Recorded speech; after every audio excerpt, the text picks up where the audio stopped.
Assalamualaikum. Good morning, everyone. Welcome back to another Halal in Travel Global Summit 2026 session.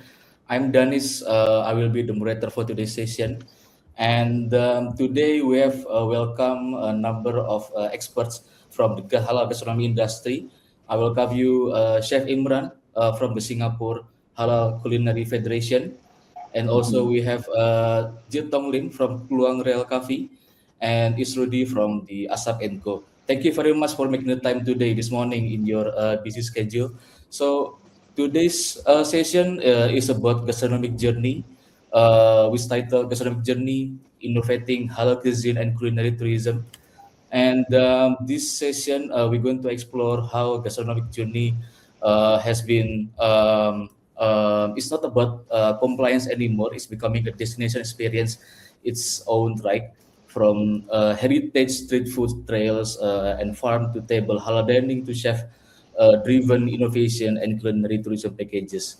And destinations that get halal gastronomy right here are unlocking a powerful new driver of visitor spend and loyalty.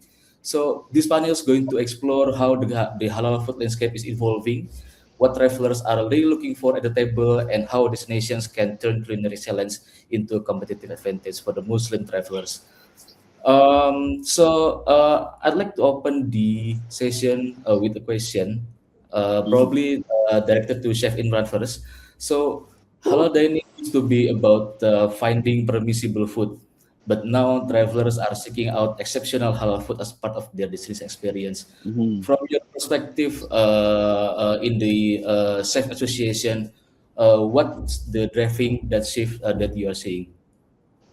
Um, I think beyond only from the Singapore Halal Culinary Federation standpoint, um, right now, if you were to travel to a lot of not a typical Muslim countries, travelers would want to experience what the local experience. For example, now if you were to go to Hong Kong, and now Hong Kong even now offers a halal dim sum, so travelers can actually not only experience just halal ingredients and halal food, they can actually experience wholesomely on the service and the offerings as well. So I think globally, a lot of operators are now understanding the need for halal experience than just halal offerings. I You see. get what I mean? Thank you, Chef Yeah. Imran. Yeah, thanks. So now I'd like to go to Isrudy. So, based on your experience, what do Muslim travelers today actually want from halal dining experience that most destinations are still getting it wrong? Yeah, I think most travelers, right, when they travel around the world, the first thing they want to find out is like where to eat halal food. So there's a lot of platform out there that shows where is the location of the halal food. Like sometimes on Google Maps, when you click halal food, there always be halal food. And it's very convenient. And also, as a traveler myself, if I go there, I want to know how is the halal food being represented, the taste of their depend on their location, their local type of ingredients they use. And this is what for myself I feel like when I travel, I feel like having all these different type of specialty that every country have. And also their service, every country they have different type of service, hospitalities, and also their deco as well. When you step in a restaurant, of course you want to have a nice ambience, nice lighting, the nice maybe cutleries. Sometimes they make their own cutleries uh, locally. Okay, like Indonesia, of course they have a lot of nice cutleries, platings, all this. So this is what I think for myself as a halal Islam, I will love to experience. Thanks, Isrudy. So let's move to Mr. Jitong Lim. So right now we are seeing a growing segment of travelers, both coming from the Muslim and non-Muslims, who associate halal with quality, associate halal with ethical sourcing and clean eating. So uh, why? How should restaurants and chefs be responding to that broader appeal? I think for myself, the only non-Muslim in this panel, but Ah, my family has been in this how you say serving inclusive restaurant for 88 years. Okay, so and then I have the honor of growing up with Muslim neighbors on my left, Hindu neighbor on my right, and we have very good relationship and have a lot of respect for each other and appreciation for each other's culture. So for me, thankfully I have that experience. So after coming back from US, I opened a Western restaurant, and so I think one of the thing about you know of this bringing halal food, to travelers, is the challenge of you're forced to be innovate and be very creative.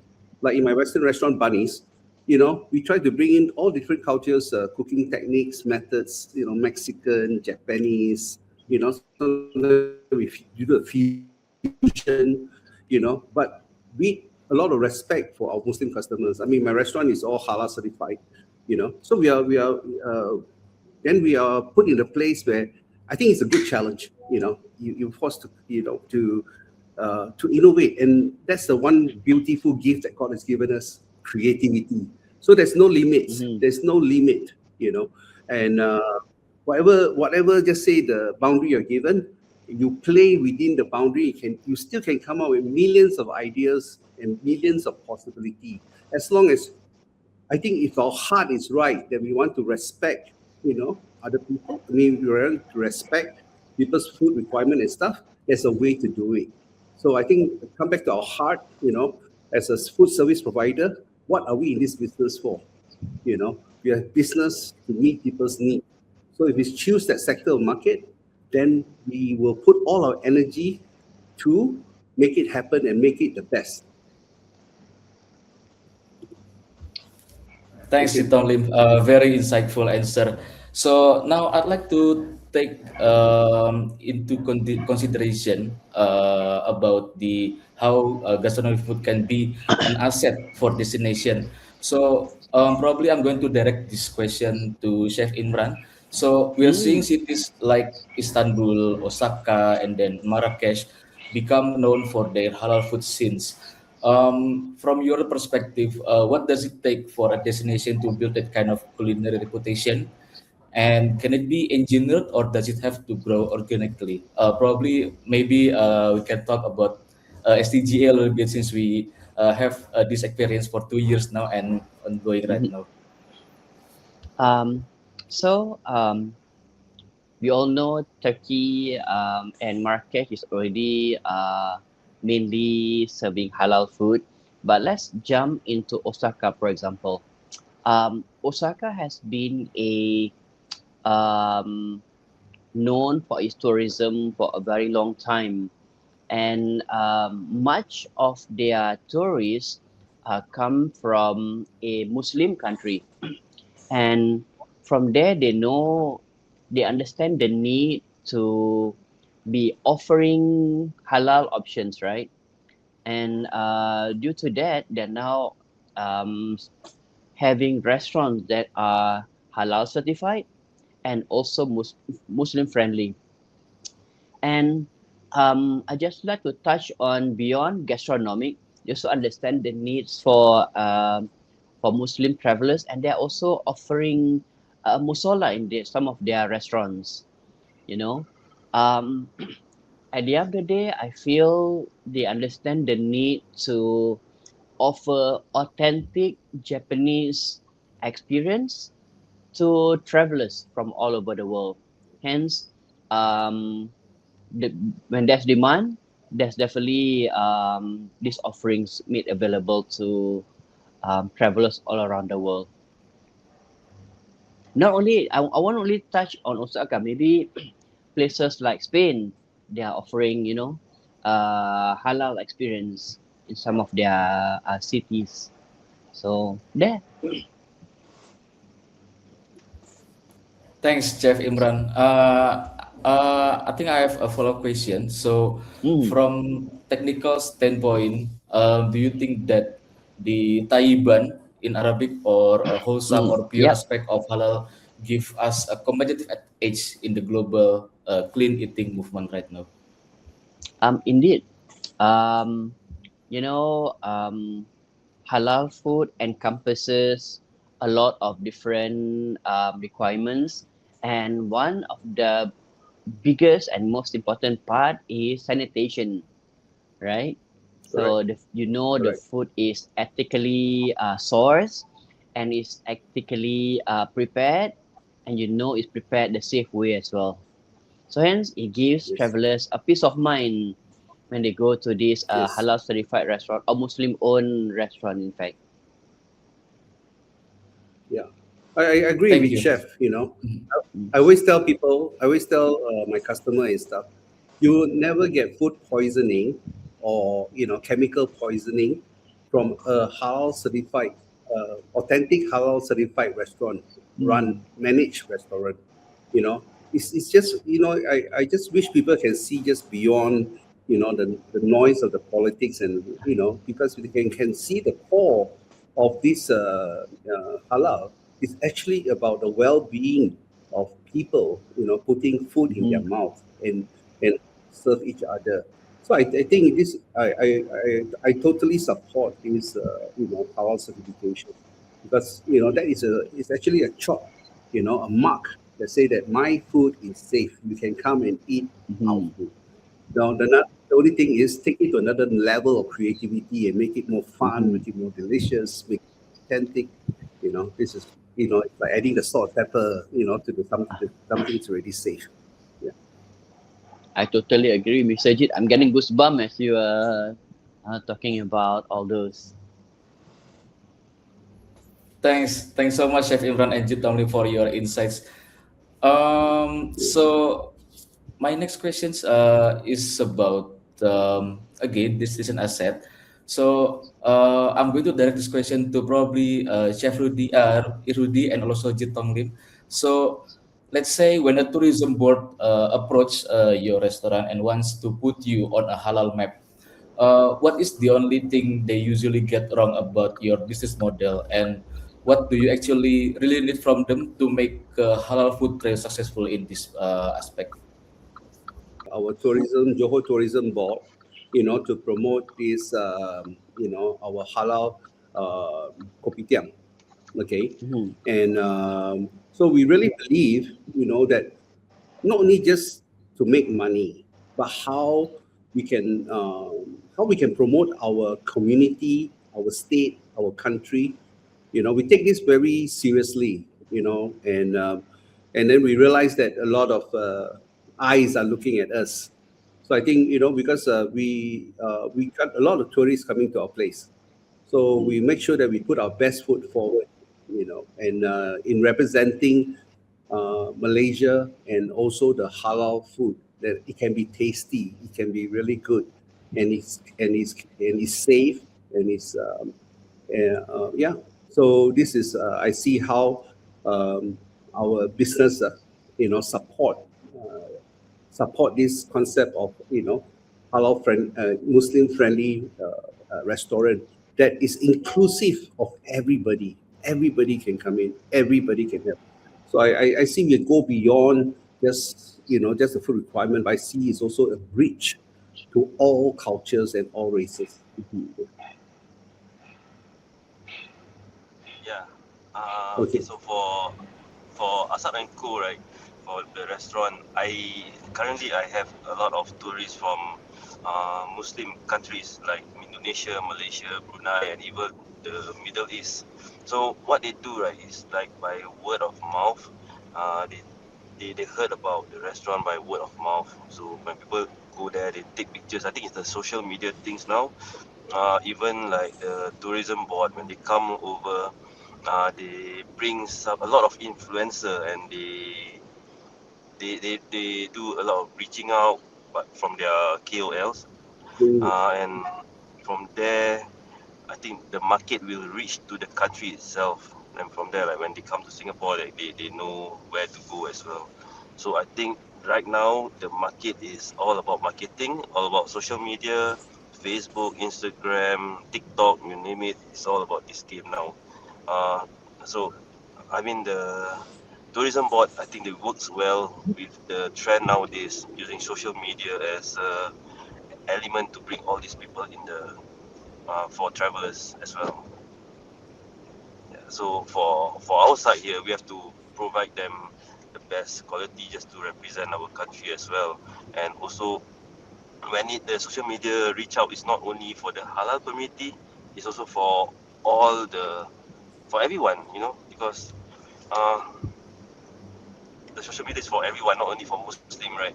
So once the um, marketing team step in, everyone will find out, depend on how strong your algorithm is.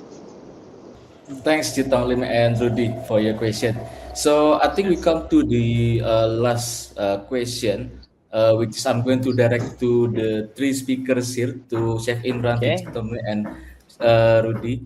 So if you could halalify one global culinary trend that has not reached the Muslim market yet, what would it be? What to halalify? Wow. Wow. I feel personally, I just feel that when we attend cross cultural wedding dinners, for example, or dinner and dance, for example, I just wish that I don't know about Mr. Lim, but in Singapore, if you attend a wedding, a non-Muslim wedding, or if you attend a dinner and dance or a gala dinner, you may have because the majority are non-Muslim, right? So you have a very nice, for example, Chinese menu, right? And then for the Muslim guests, we get biryani all the time. So I wish that because now Uh, you understand the needs for halal offerings, right? It just halal ingredients and halal preparations, and you could actually do the same menu as what you serve everybody else. You know, every time we go to a gala dinner and mm. like, wow, that food there looks better than our biryani. I mean, we've been eating biryani all the time, or we've been eating like rendang all the time. So we wish that we could, at one time, oh, maybe that sea cucumber looks good for once, So that's what my thoughts are, especially for offerings in Singapore. Again, I do not know, Mr. Lim, how's the offering there in Malaysia like? But Oh, yeah. actually, we are one of the suppliers sometimes to the restaurant, but usually from us, they have Western food. So we Mm. will supply the halal Western food for some of their Ah, guests. Yeah, I okay. think the challenge in Malaysia is that if there's not, like in my hometown, there's not many Chinese halal There's, I can't even think of one Chinese halal Uh, restaurant. So the thing is like mm-hmm. so for a Chinese wedding, it's very difficult for them to like order the halal Chinese food. Mm-hmm. And so yeah, so they sometimes we were engaged to provide the halal, but then usually from outside it's more like the Western food. Yeah, then we provide a Understand. few tables for their Muslim guests. Yes. Ah, So yeah, but I mean, I do see that. I think there is a restaurant in JD, a very big restaurant, Beijing restaurant. I think they ah. have one. They created a whole section of halal food. So Mm, that that they can do mixed races, mixed culture in that hall, and the kitchen mm-hmm. are all say probably halal certified, and then they can do the totally Chinese dining where they can include everybody and don't have to be like so like you have to separate so everybody can kind Mm-mm. of enjoy together. I think that's Yeah. definitely the future, the market's future. Yeah, Mm-mm. the inclusivity kind of a dining. Yeah. I totally agree. That's what something I always look forward to. I mean, talking about inclusivity, I love. I mean, if I am a Malay, of course I would want to try a different cuisine, right? So that's something maybe Yeah. if the operator can understand the concept of halal, they can actually do wonders with the food. Not like Yes. specifically, targeting a different type of cuisine for a different type of race or religion.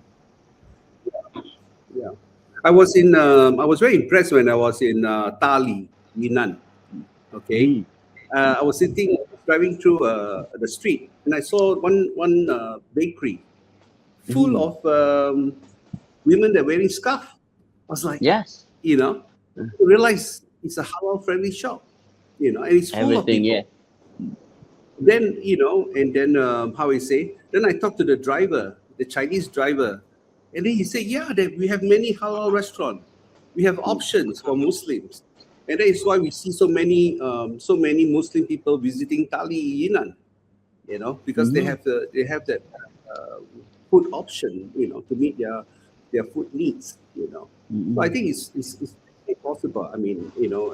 It's just that whether we can help, like to me, like myself. Sometimes when I travel, I try to be the ambassador in a sense Mm-hmm. of explaining, and to try to bridge the unknown, the gap that sometimes people are scared and don't know how to bridge, how to step forward. So we need to be. I think one of the things that we need to do, is to be the bridge, be the ambassador, and explain so that it's not so scary, it's not so skewed, it's not so discriminatory, the thoughts about the halal Mm-hmm. food. Like you say, it's the most safe food to eat. It's the most safe place to eat, without, with no doubt, you see. So Mm-hmm. I think, yeah, like I said, the world is getting smaller with the internet and stuff. Everyone want to visit each other. But I think we need Mm-hmm. to also be the ambassador to close the gap, the unknown, so that they will say, yeah, this is a business opportunity, and I know how to do it. I can do it, or I'm Mm-hmm. willing to do it. I'm willing to change, in order that I can meet the need of the halal Muslim friendly food and the hospitality. At the same time, it's like bringing peace to the world at the same time by being inclusive. Fantabulous.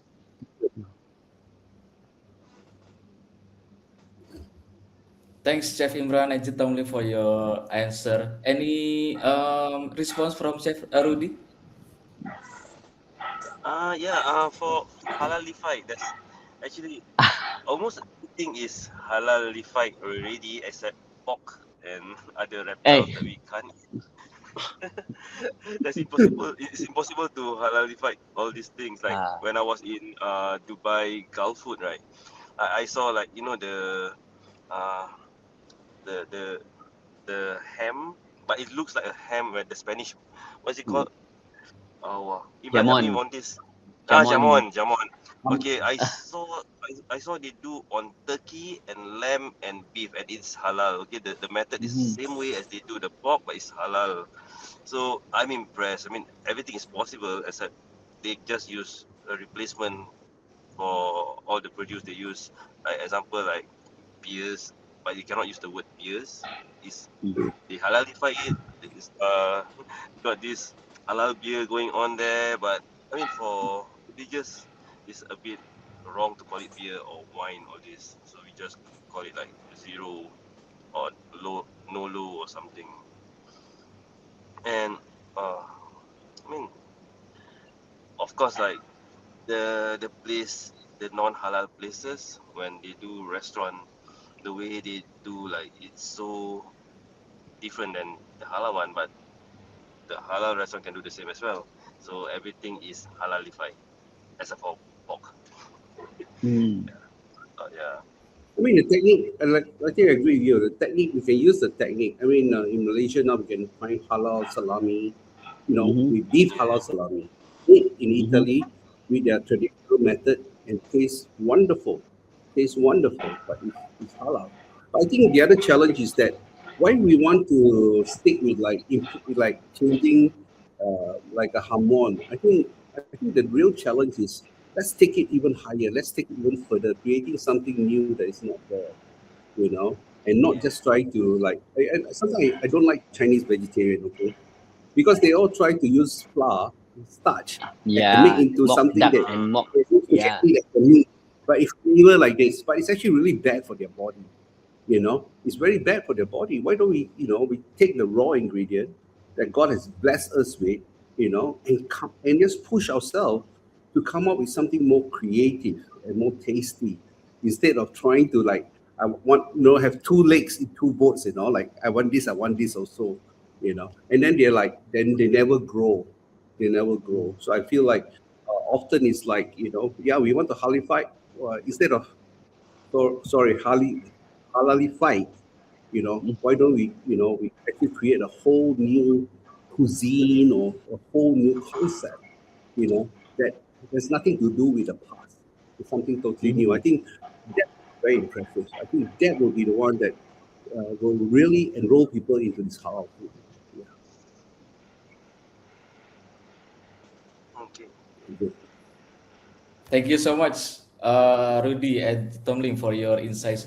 Okay, I think we've reached the end of our session today. What a very insightful session from our panelists today. I believe they are very informative to our audience. So thank you very much for your time, Chef Imran, Tomlin, and Rudy. And stay tuned for our other SITGS session. Thank you very much. Sure. Assalamualaikum Thank you. warahmatullahi wabarakatuh. Walaikum salam. Thank you, You have a everybody. great day.